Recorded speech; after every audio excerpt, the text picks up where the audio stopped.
कक्षा 4 का आपका पाठ 5 है पर्यावरण का फूल ही फूल। तो आप बताओ आपने कौन कौन से फूल देखे हैं या आपके घर पे कौन कौन से फूलों के पौधे लगाए हुए हैं। तो आप ज़रूर बताना कमेंट करके। और इस मौसम में कौन कौन से फूल लगते हैं। तो चलो अब हम पढ़ते हैं और देखते हैं कि लेसन में क्या कुछ इंटरेस्टिंग दिया हुआ है। फूलों से बातचीत। खुशी आज बहुत ही खुश थी। तो खुशी आज कुछ ज़्यादा ही खुश थी क्योंकि आज वो अपने पापा के साथ बगीचे यानी गुलाब बाग में घूमने जा रही थी। उसने सोचा वहाँ जाने के लिए फूलों वाली फ्रॉक ही पहनी चाहिए क्योंकि वो छोटी बच्ची है, इसलिए उसने फूलों वाली फ्रॉक पहनी। बगीचे में पहुंचते ही चारों तरफ फूल ही फूल देखकर उसकी खुशी का ठिकाना नहीं रहा।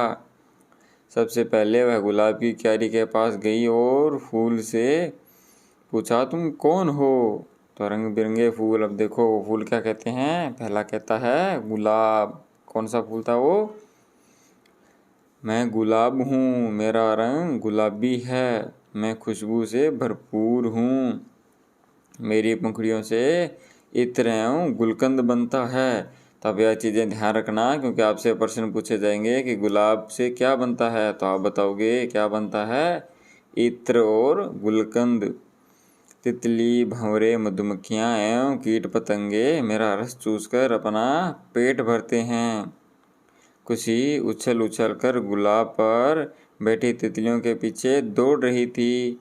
तभी पीले फूलों की क्यारी देखकर वह रुक गई। खुशी ने फूल से पूछा, तुम कौन हो।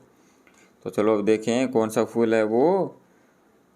मेरा नाम सूरजमुखी है। तो किसका फूल था, सूरजमुखी का। जैसे जैसे सूरज आसमान में आगे बढ़ता है मेरी डाली उसी तरफ मुड़ जाती है और मेरा मुख सूरज की ओर हो जाता है। मैं पीले रंग का हूँ, मैं कीट पतंगों का पेट भरता हूँ, मेरे बीजों से तेल बनता है। अरे वाह, तुम कितने सुंदर हो और सूर्य के साथ साथ मुड़ते भी हो। खुशी ने कहा, अच्छा सूरजमुखी, मैं आगे जाकर और फूलों से बातचीत करती हूँ। वह आगे बढ़ गई ना। तो आपको पता है ना, सूरजमुखी का जो फूल होता है वो जिस दिशा में सूरज होता है उसी के साथ साथ वह घूमती है। और क्या होता है, सूरजमुखी के बीजों से तेल निकाला जाता है। तो चलो अब हम आगे बढ़ते हैं। अरे ये पानी में कितने सुंदर फूल तैर रहे हैं। फूल फूल तुम कौन हो। तो कौन सा था वो। मैं कमल का फूल हूँ। किसका था वो, कमल का। पानी में खिलता हूँ, मेरे पत्ते बहुत बड़े थे हैं, मेरे डंठल एवं पुष्पासन से बहुत अच्छी सब्जी बनती है, अच्छी सब्जी बनती है। अच्छा अच्छा, मैंने तुम्हें अपनी स्कूल में भी देखा है। तुम तो वही फूल हो जिस पर माँ सरस्वती विराजमान हैं। हाँ हाँ, वही कमल का फूल हूँ जिस पर माँ सरस्वती विराजमान हैं। हाँ हाँ, कमल का फूल मुस्कुरा दिया। अब आप सोचिए, देखिए खुद को छोटे छोटे आंसर देने हैं क्या कि गुलाबी रंग के दो फूलों के नाम लिखिए।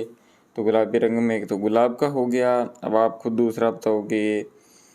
जल में खिलने वाले फूलों के नाम लिखिए। अब जल में कौन कौन से फूल खिलते हैं। एक तो हमने कमल का पढ़ा, एक आप और बताओ सोचकर। पीले रंग के दो फूलों के नाम लिखिए। तो पीले रंग के कौन से फूल होते हैं आपको बताना है।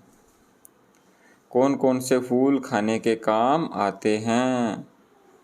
तो ऐसे कौन से फूल हैं जिनका आप खाते हो। तो जैसे गुलाब से गुलकंद बनता है तो आप उसे खाते हो। किन किन फूलों के बीजों से तेल निकलता है। तो एक तो हमने पढ़ा था सूरजमुखी के। किस फूल की पंखुड़ियों से गुलकंद बनता है। तो गुलकंद किससे बनता है, गुलाब की। मधुमक्खी अच्छी है। तो अब हम किसके बारे में पढ़ने वाले हैं, मधुमक्खी के बारे में। खुशी आगे बढ़ रही थी तभी एक मधुमक्खी ने उसे उसके पास आकर कहा, खुशी तुम तितली के पीछे तो दौड़ दौड़ कर खेल रही थी, मेरे साथ भी खेलो ना। अरे भन भन की गूंजन करने वाली सखी तुम कौन हो? खुशी ने मुस्कुराते हुए पूछा। तुम देखो, ये होता है मधुमक्खी का छत्ता। ये तो आप सभी ने घर पर या आसपास में देखा ही होगा। मैं मधुमक्खी हूँ, मैं शहद बनाती हूँ। मैं फूलों का रस चूस चूस कर अपने पेट में बनी छोटी थैली में भर लेती हूँ। मेरे पेट में इस रस से पतला शहद बनता है। तुमने मेरा छत्ता देखा होगा।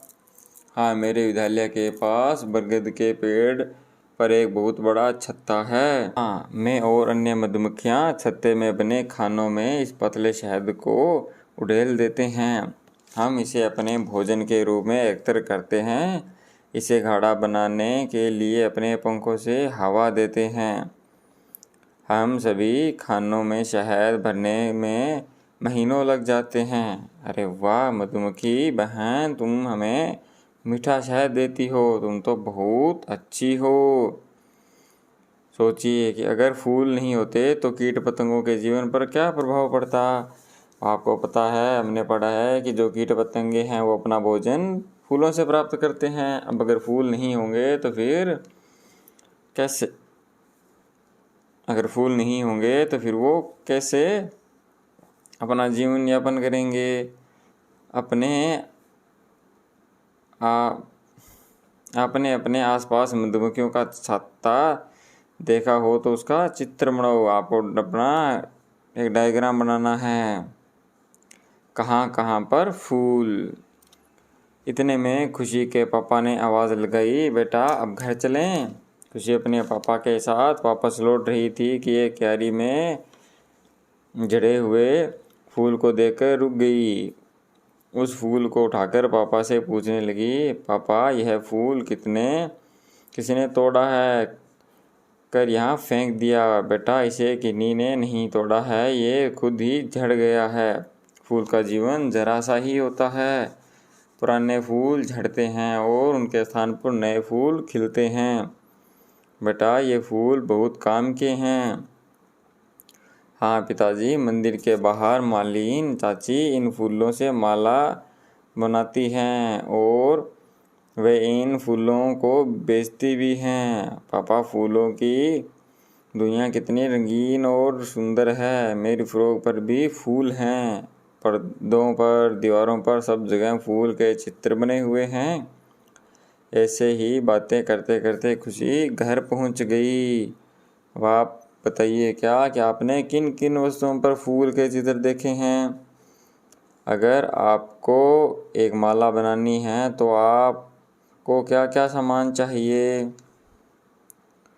बाज़ार में फूल किस भाव से बेचे एवं खरीदे जाते हैं। फूलों का हम कहाँ कहाँ उपयोग करते हैं। सूची बनाइए। आपको एक सारणी बनानी है कि फूलों का उपयोग कहाँ कहाँ करते हैं हम। किसी भी माला को देखकर उसमें पिरोए गए फूलों को गिनिए और लिखिए। राजस्थान के राज्य पुष्प का क्या नाम है, उसका चित्र बनाइए। भारत के राष्ट्रीय पुष्प का चित्र बनाइए। यह भी कीजिए। क्या कीजिए, आपके आसपास के फूलों को ध्यान से देखिए और फूलों के नाम, रंग एवं आकार के आधार पर उनके समूह बनाइए। कक्षा के सभी साथी अपने आसपास से एक या दो फूल लाइए। कक्षा में इन फूलों की माला बनाइए। फूल कई तरह के होते हैं। फूल हमारे कई काम आते हैं। फूल कई जीवों के जीवन का आधार है। मधुमक्खियाँ शहद बनाती हैं। जाना समझा। अब बताइए आपके क्षेत्र में कौन कौन से फूल लगते हैं। नीचे दी गई आकृतियों को अपनी कॉपी में बनाकर फूलों से सजाइए। फूलों से नित हंसना सीखो, भौरों से नित गाना सीखो। तो ये था बच्चों आपका लेसन। उम्मीद है समझ में आया होगा। अब हम नेक्स्ट लेसन पढ़ेंगे नेक्स्ट वीडियो में।